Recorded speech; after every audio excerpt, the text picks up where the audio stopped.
setting us off to a great start. And it's great when male allies talk about how gender balanced teams can actually lead to better outcomes and results. So thank you for saying that.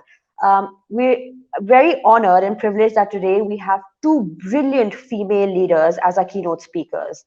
Our first keynote speaker for today, and I'm very excited to introduce her, is Her Excellency Lis Rosenholm, who is the Danish ambassador to Pakistan, and you can see her on the screen. A career diplomat, she has over 20 years of experience, and she served in leadership positions both within Denmark and overseas. Before her assignment as ambassador, she was working as deputy director for sustainable investment, job creation, climate financing, and equal opportunities at Ministry of Foreign Affairs. There's a long list of her leadership positions, and it won't be justice if I go on talking about her illustrious career. So I'm going to hand it over to Your Excellency. Welcome to our job fair, and thank you so much for joining us today. Over to you. Well, thank you very much. And dear students, job seekers, graduates, and not least women for energy in Pakistan, colleagues and participants, ladies and gentlemen, thank you a lot for letting me participate today. I've been looking forward to this. So COVID-19 has opened our eyes and I think showed us how vulnerable we are. But it must not make us close our eyes to an even greater challenge, the climate crisis. Instead of seeing COVID-19 as a setback, we should use it as an opportunity to build a greener future. And the world needs a green future. We have never been more dependent on fossil fuels than now. The consumption of fossil fuels at the global scale is increasing, not decreasing. Although prices on solar and wind energies are going down, and at the same time, need for energy for cooking, schoolwork, studies, industry, etc. is unmet around the world. That also goes for Pakistan. This is a costly way for society. The global use of fossil fuels costs taxpayers and consumers around 5.2 trillion US dollars a year. And to put that number in perspective, the global foreign direct investment is approximately 1.4 trillion US dollars per year. And in addition to that, every year around about 7 million deaths are caused by exposure from both outdoor and household air pollution. As a newcomer to Pakistan, I'm very impressed and energized by Pakistan's vision and ambitions for green transition. The new Alternate and Renewable Energy Policy 2019 sets targets and of increasing the share of renewable energy in total power generation from about 4% today to 25, and to 30% by 2030. Denmark is also committed to reduce its emissions with 70% by 2030. We insist on our green ambitions. But we also insist that the transition must be fair, with decent jobs and without inequality, with universal values of human rights, democracy and gender equality at the core of our response. Worldwide experience shows clearly that supporting a stronger role for women contributes to economic growth. Today, women and men in Denmark share the same formal rights, obligations, and opportunities in society. Women are well represented in all economic sectors, including energy. Danish men also benefit from gender equality. The society at large gains, and so does businesses. Because diversity of teams is the secret source of high-performing teams. We try to lead by example, and we call it the Danish way. passing along our experience of strong partnerships between government, civil society, academia, companies, and investors.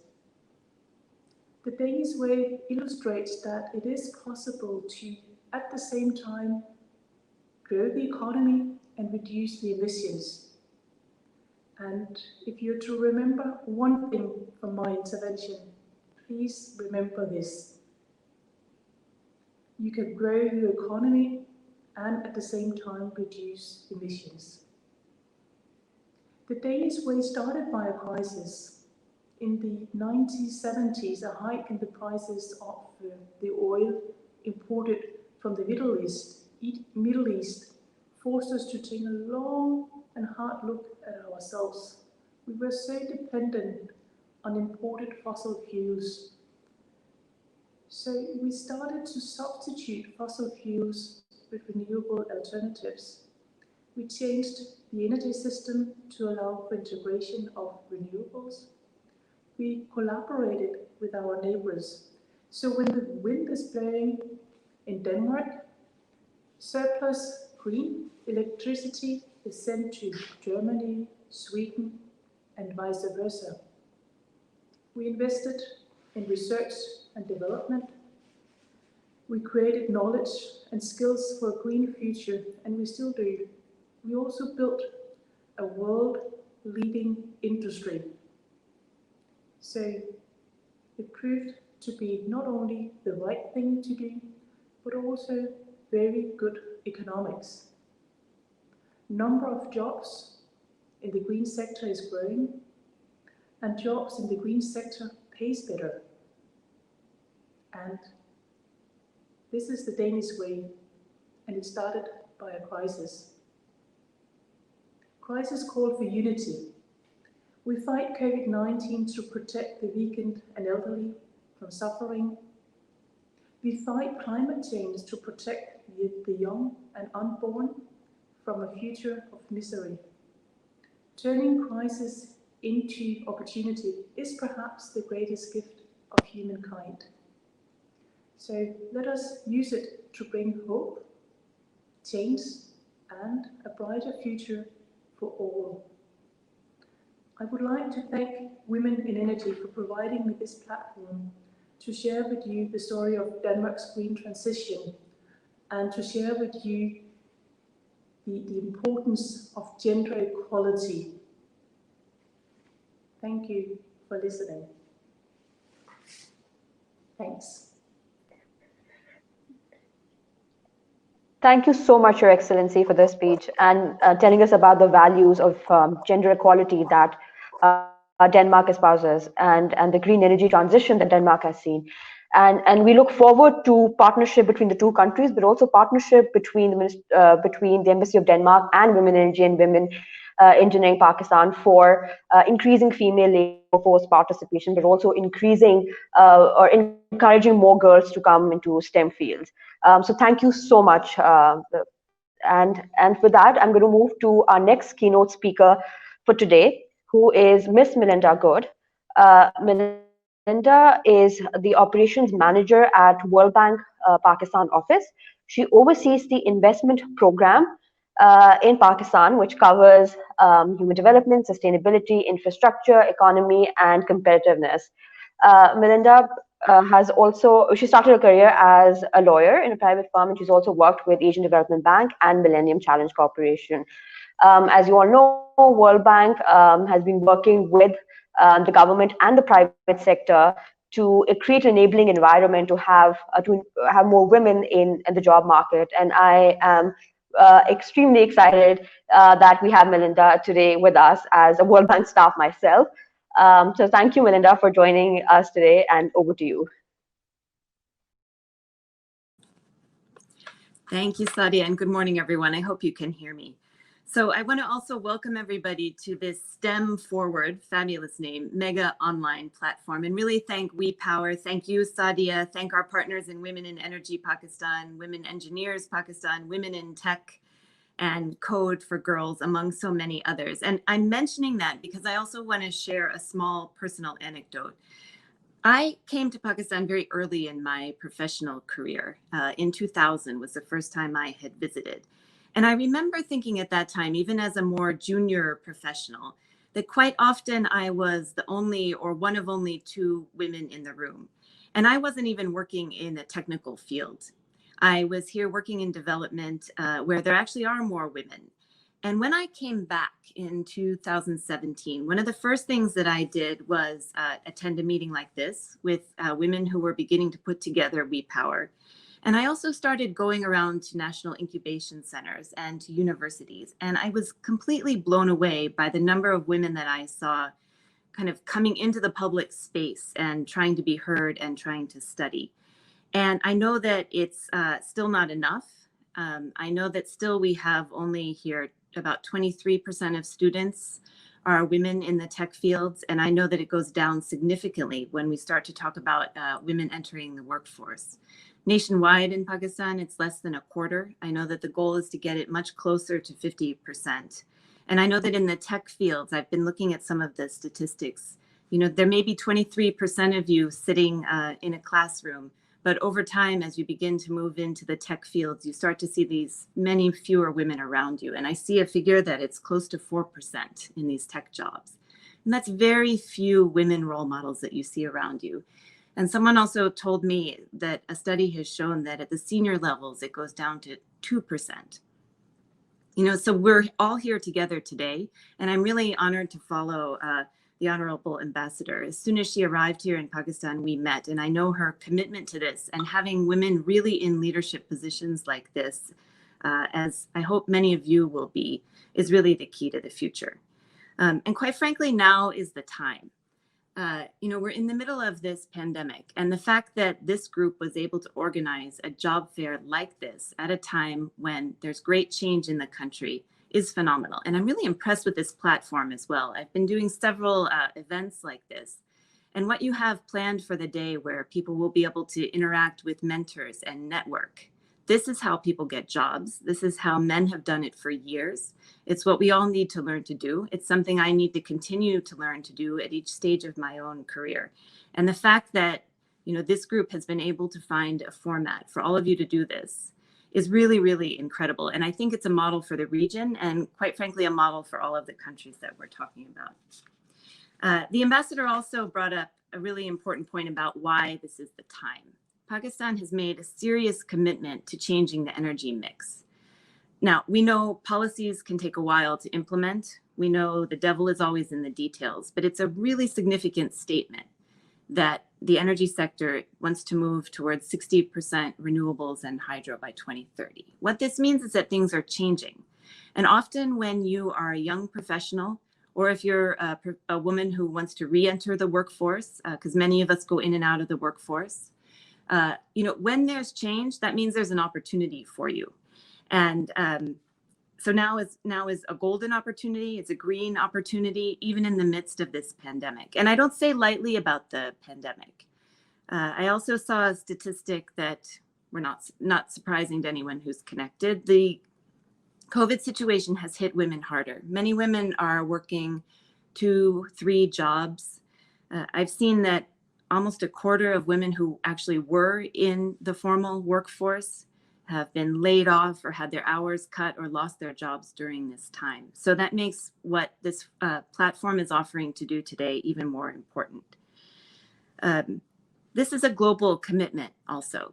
You know, we go from sort of the micro and really important thing we're talking about today to actually network and find jobs for everyone. This is also a goal at the global level. SDG 5 specifically talks about women being in the tech fields because we know this is a way to make an impact. And quite frankly, these are well-paid, highly valued, and impactful jobs.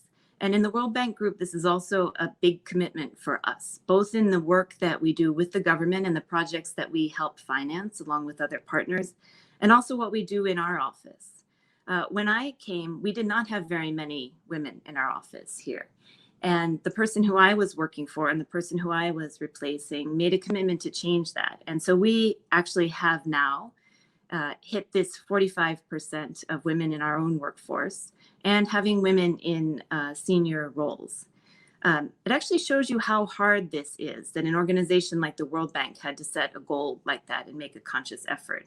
But it is a commitment we continue to make, and Sadia knows very well it's something we're trying to make in any project that we finance, to have a commitment that a certain number of women will be in project implementing units, that they'll have senior technical roles. It's not easy, but if we don't talk about it, it won't happen. When I look at interviews that We Power has done, they do amazing engagement surveys and other interview series. The reasons why this is so challenging for everyone shouldn't surprise anybody connected, right? It's the gender norms. It's the thing I just mentioned with COVID and other crises. And, you know, one of the things that jumped out at me is also a lack of facilities for women. And I think that there's a nice connection to having this discussion following World Toilet Day, because I know this is actually an issue. If we're going to talk about women in the workforce, we all need to make, and when we're in positions where we can influence these things, make it possible for women to physically be there. I myself have had this issue when I go to government offices or to private sector companies. You know, and I'm lucky that I work in an office where obviously on an hourly basis, this isn't an issue. So, you know, moving from the grand global goals to the crisis that we're in right now, to the opportunity, really, this is really the time to be doing this. And I'm just thrilled that We Power is continuing to work in these ways, even through the crisis. It's a fantastic voluntary professional network. I understand there are now 24 partners, and actually the Pakistan partners are the most active. And I really want to thank everybody who's doing this. As I mentioned, Women in Engineering Pakistan, Women in Tech, Women Engineers, and then some of the government and professional agencies, WAPTA and K Electric. It's working together like this and committing to spend time together and then to take action. That's going to make a difference. And so I encourage all the young women or women who want to re-enter the workforce or change their jobs to really, you know, ask the tough questions. Ask what you think your father or your brother would ask if they were in these, especially these breakout sessions where you get to meet with the real movers and shakers in the industry. Knowing the quality of the education here and the work that you're doing that, you know, brought you up, it's very, very clear that you hold the future for this country, for powering this country in your hands. And I just am so thrilled to be here as we kick off the session today. Thanks very much.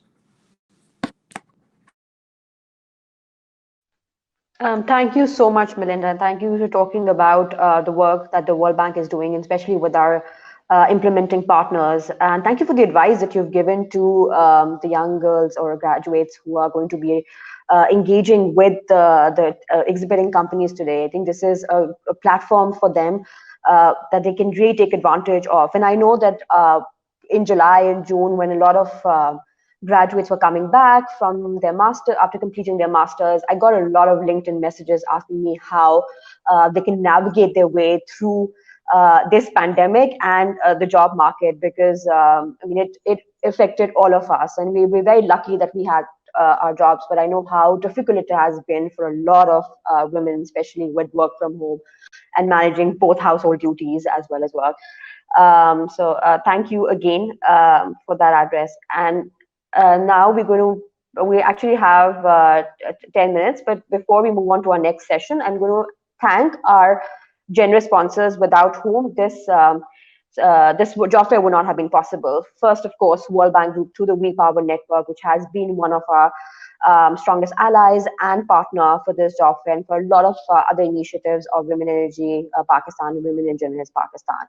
And our titanium sponsors, K Electric and Ingro Energy, and our gold and silver sponsors, Contour, Tenpearl, and Asia Foundation. And of course, all our exhibiting companies. So we really hope that over the 2 days, our 1,400 plus registrants have meaningful engagement and get the maximum benefit out of this platform.